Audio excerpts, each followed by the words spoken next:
Hi guys, thank you so much for watching. Now, I'm not sure if anyone's followed parts 1 through to 3. We've got part 4 on the way. Part 4 is basically going to be the finished and final polished result of the head, paws, tail and sleeves. We do have plans to get some foot pads done, but for the for the foot pads, I'm hoping to maybe look at using the shoe mechanism with the toes poking out. I was originally going to opt in for heels, but I don't think my partner will be happy about that. So yeah, just because it might be a bit dangerous. But yeah, in part 3 today, we're going to be discussing how the head process is going.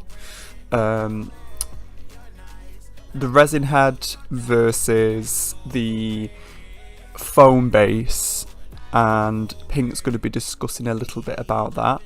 So without further ado, over to you.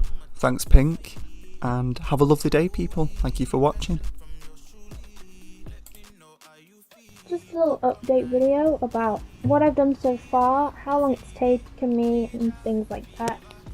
So I started Raymond, I think, a few months ago. I can't really remember. I think it's been about maybe 5-ish months, but that's only because I work almost full time, so my time's taken up most of the week with work. So far I have made Raymond's paws, tail and a little bit of his head. Now, different people work at different speeds, so obviously if you are a student or if you have free time, it may take you, different times. Like, the more free time you have, the quicker maybe you would take than if you were, like me, working most of your life. Also depends on how speedy you are, and also materials at hand. Maybe you have to wait for deliveries of material before you can progress on to the next thing. I know I waited a bit for certain materials to arrive, so you have to different times. Any challenges or obstacles that I've overcome? Yes. So for the paws, I did lined paws for the first time. So I didn't know what to do. So that was a challenge, but I asked my friends who are makers and they gave me tips which helped. And now he has lined paws. Another one was the ear shape. It wasn't really a challenge, but I designed the round ones, and with help from Foxy, we came up with the slant idea. It wasn't really a challenge, but it was more of a like, does this look alright kind of thing. Another big one was the head straps. It was a major brain block for me, personally, because I didn't know what I was doing. But I used my brain and I overcame it, and now he's got head straps. It was more of a what do I do rather than a kind of situation. But once I figured it out, it was very simple. Another thing, which it wasn't really a challenge again, and it's only something you would find with a 3D printed or a moving head-based jaw, is with fuzz butts. You have to place the spring in the right place for the mouth to work, because it doesn't come when it comes loose. So you have to kind of hook it so that it will close on its own rather than just hang. So future ideas, we discussed with Foxy the potential to add a Five Nights at Freddy's element to him, maybe adding like a spring somewhere on him so he looks more like an animatronic, which I think would look amazing because Raymond gives off glam rock vibes. During this process, any references and posts regarding Raymond were provided by Foxy. So if I needed help with his tail design, for example, he sent me a picture of Raymond's, the back of the tail, or a reference sheet, which really helped. It helps to get more than one reference of a character, so you can get a full 360 view of them, just so you know you're getting the patterning right and you aren't making it up. For example, obviously with the tail, but again with the ear shape, looking at Raymond references definitely helped to get that coyote kind of ear. Yeah, he is semi-taped. I'm waiting on tape to arrive. It should come today. Okay, so this is Raymond fully taped and patterned. I have started to cut out, so that's why there's nothing there. So I'm going to talk through what all these mean. So this is the colour. So black, dark blue, dark grey, and light grey. These arrows are the direction of the fur, so this will be going up, that'll be going up, these will be going out to the sides, and that one like that. It's best that you draw the direction so you know which way the fur will face when you are cutting it out and patterning it. So what I do when I am patterning is I split the face into right and left, and then when you're on the other side, this remains the right and then this remains the left. It can be kind of confusing because that obviously is on your left side and that's on your right. However, as long as you take pictures of like everything once you've patterned it, you should be alright. But if you label them right and left, it just helps you to remember which side and which piece it sews onto. Again, also where the lines meet, the light, if it'll show you, if you put these little lines, you can match them up when you're sewing, so you know that it's exactly there. It'll be sewn to, so it'll match the pattern. So yeah, that's a little rundown of Raymond's patterns and what they all mean. It's gonna have stripes coming out here, stripes on his ear, big fluffy bits, and a zip, which will go down the back. So once you have, I have done quite a bit since last time, but I'm going to talk through what I've done. So once you've cut the pattern off the head base, you want to put it on card or paper. I just use paper, but the sturdier the better for tracing onto the fur. So when you trace onto the fur, make sure that your pattern is the other way around, because otherwise it's the wrong way around. So when I draw around it, I cut it out with a little what's the word? I forgot how to speak. Seam allowance, that's the word. Because that's where you will be attaching it. No, because that is where you'd be attaching it to the other piece of material. So then this becomes this, and if it needs shaving, then you'd shave it, but this bit is for the neck, so it doesn't need shaving, and it is so fluffy. I am so excited to see how this comes out. And this is the zip that will go down Raymond's neck. It's just a chunky zip from Plush Addict, which I believe is actually closing down, so I'm not sure if they still sell things, but it was a good website whilst it was there.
voila. Now for the...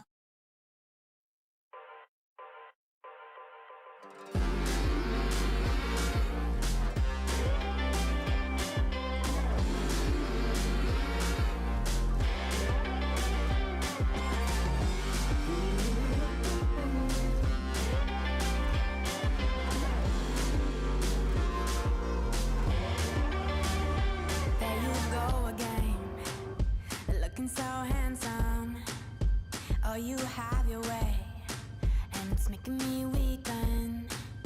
You and your stardust, walking like that.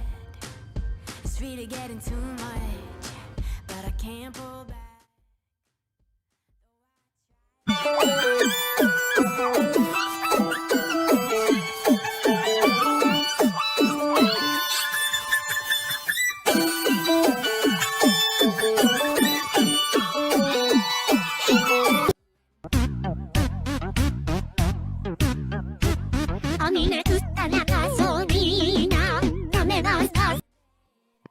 Hey everyone.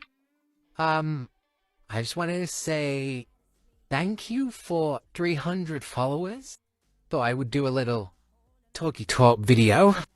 I just want to say thank you for liking my content. I do try. I would wear pink, but she's hard to breathe in. So Ghost says thank you for the followers. And thank you to the ones who comment and like my videos. That means like a lot to me. Sets my body on fire, and no one gives me shivers like you. Oh, no one does it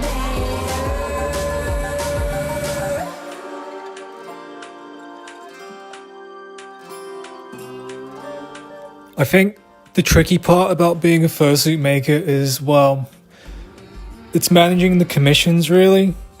I definitely think not every fursuit maker, myself included, is really suited for taking on commissions, especially multiple commissions, because, well, people can sort of rush you, and they can create deadlines of their own if you don't have like a terms of service.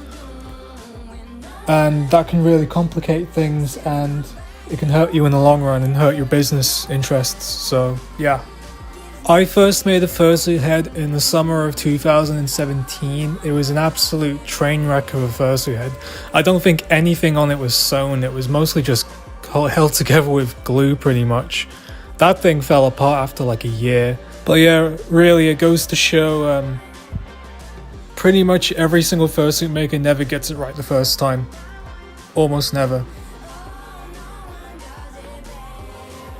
The most difficult time as a fursuit maker was probably towards end of 2021, start of 2022.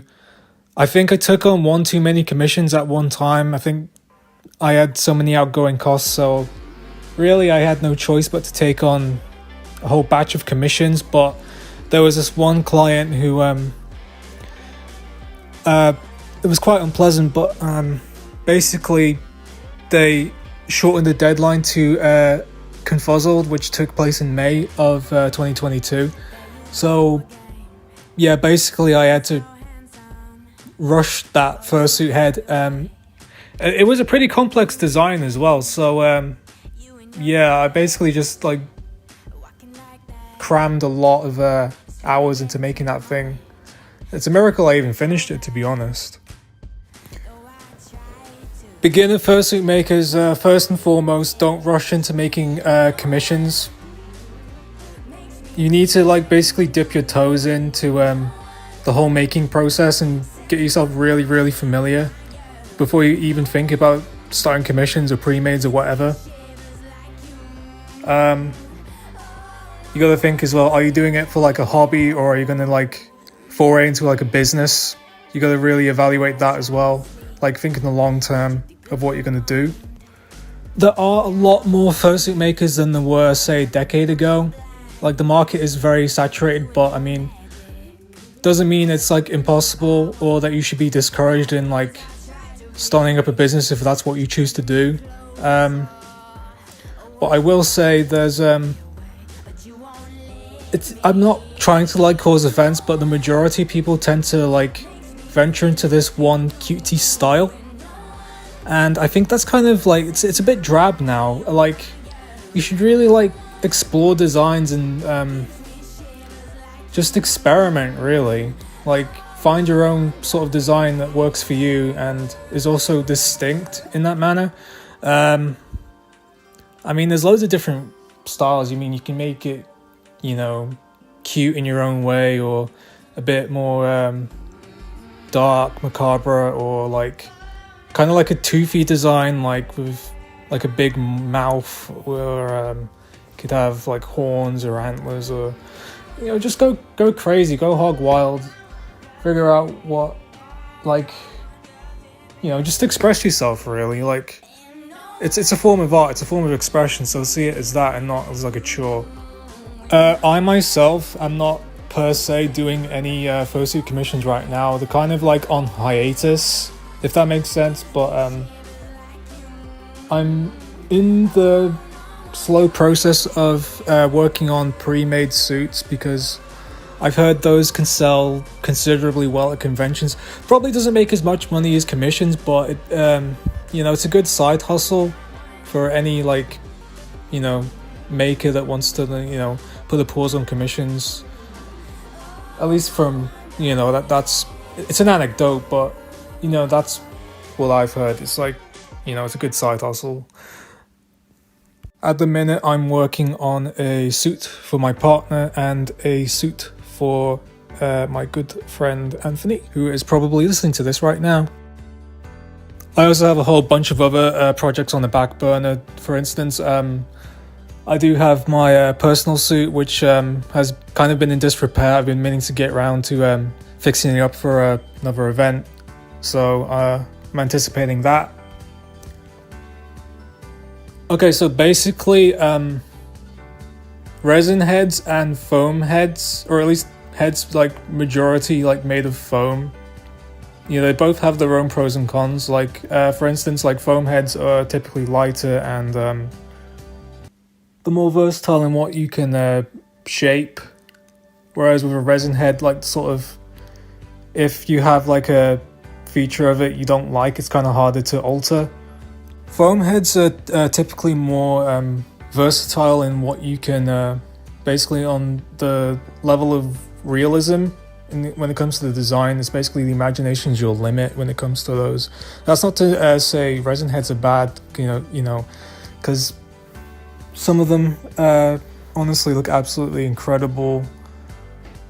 Foam heads are typically more versatile in what you can basically on the level of realism. When it comes to the design, it's basically the imagination's your limit when it comes to those. That's not to say resin heads are bad, you know, because some of them honestly look absolutely incredible. Adhere with fur more smoothly than foam heads typically, which adds to the cost of them being more expensive. Not to mention, there's the labor cost of actually like molding it, and I don't ever work with resin, but I think given the amount of labor that goes into making them, it's easy to understand why they're more expensive, and the fact they have their little bits, or they tend to have little bits like mechanical parts for the jaw. Some of them do, some of them don't, but that would no doubt add to the cost of them. My business model used to be like 80% fursuit work, 20% art, but I'd say over the course of like the pandemic and stuff, that ratio has kind of shifted to like being 90% art now. That's not to say I don't like making fursuits, it's just like, as I've said before, I'm on a hiatus with them, kind of. So, yeah. Hi all, thank you very much for watching the video, and we hope you enjoyed. If you did enjoy the video, don't forget to comment, like and subscribe, and let us know in the comments below. What are you looking forward to? Are you a fursuit maker? Did you find this video intriguing? And so I've had Dean collab in this video. Be sure to check out his wonderful Instagram, Facebook and Instagram page, and why not follow and support his artwork in his Telegram as well. Thank you so much. I hope what he said has been helpful.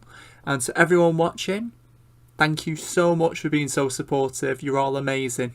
Thank you so much for watching. Have a lovely day, and we'll see you in part 4. The grand finale, the reveal. Thank you so much. All the best. Ta-ra. Bye.